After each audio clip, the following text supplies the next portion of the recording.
Okay, one of my favorite videos I like to do is a test drive. I'm going to sit passenger and let Josh drive this thing. I'm a 6'3" guy, so this is a fairly good sized Jeep for me to jump into. If you're worried about your wife or girlfriend, I would, or if you're a girl and buying this, and you're worried about your boyfriend getting into her husband, then I'd recommend getting some running boards or something under it, or drop down boards or whatnot. So anyway, I showed the interior earlier.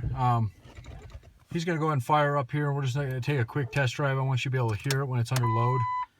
I want you to be able to see that it's not wobbling.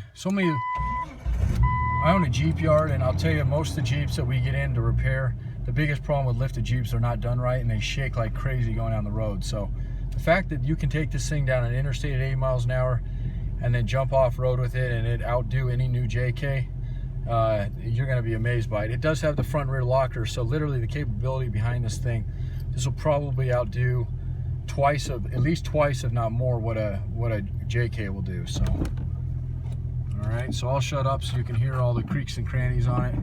Yeah, I will do a disclosure. The creaking or popping at slow speed is the front coil spring bucket isolators on the top of the spring. So there's nothing loose, it's just rubber against metal. I was gonna say it's aluminum or something up there, isn't it? Yeah, it's aluminum puck.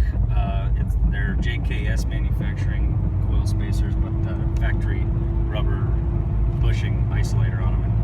And they do make a little bit of noise, but you can't hardly, it doesn't bother you. Yeah. The transfer case, the speedo and everything is hooked up correctly. The 4-wheel drive switch does come on properly. That's a mod that a lot of guys don't do or don't know how to do. The speedometer is calibrated for the gear change and the tire diameter.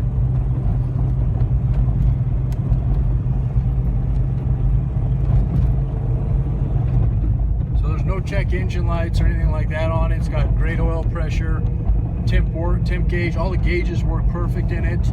Not going to have any issues with that. And then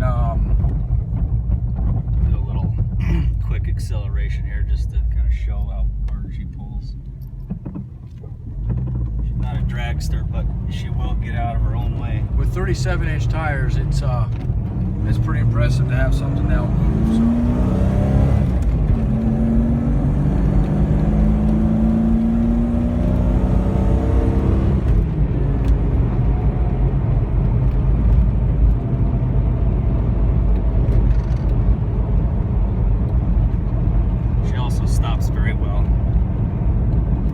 Disc brakes is a big thing. A lot of people make things go fast, but they don't know that making them stop fast is just as important.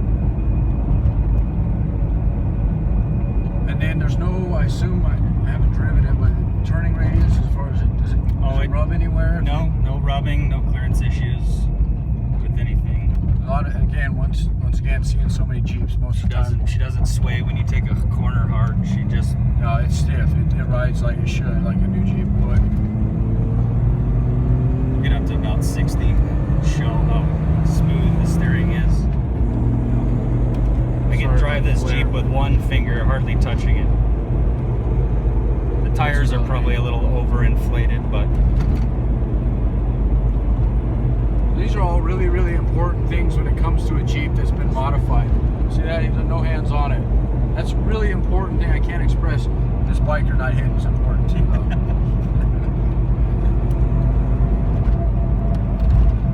So other than a little bit of the creaking and cranking when you hear that rubber on those isolators on the shocks, this thing rides as smooth and as good as any Jeep stock would.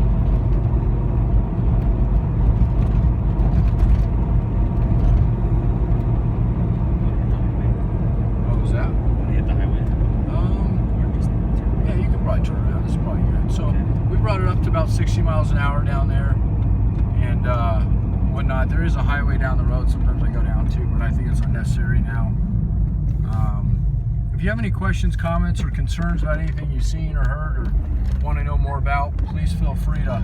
Now that was a pretty tight turn there, and no rubbing.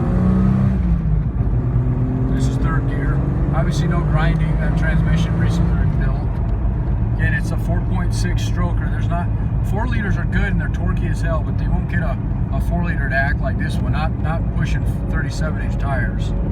So, and then the lockers, I assume, are underneath here. I've seen them a second ago. Okay, they're hard to see, but those are the locker switches right there.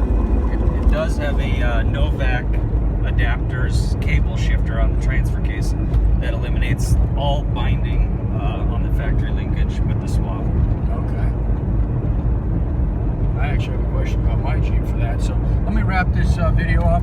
Again, if you have any questions, comments, or concerns, please feel free to contact us, text us, call us, email us, however you'd like to. Josh is the original owner of it, and he will be the one that responds to you, whether it be through me or whatnot. He can answer any technical question that may be well beyond my head and whatnot. But you won't be displeased with this thing. And again, it's something you can take down the highway going 80 and then jump off road and hit the most roughest trails, the Rubicon Trail out in California, or just a fire road up here in the hills. So she is getting on the last tank of gas, got close to 17 miles a gallon. 17 miles a gallon. You heard it from the guy who owns it. 37-inch tires, a 4.6 stroker, and still getting 17 miles a gallon. And she runs on 87 octane. And she runs on 87 octane, which is even more. So you don't have to even put 91 octane in it.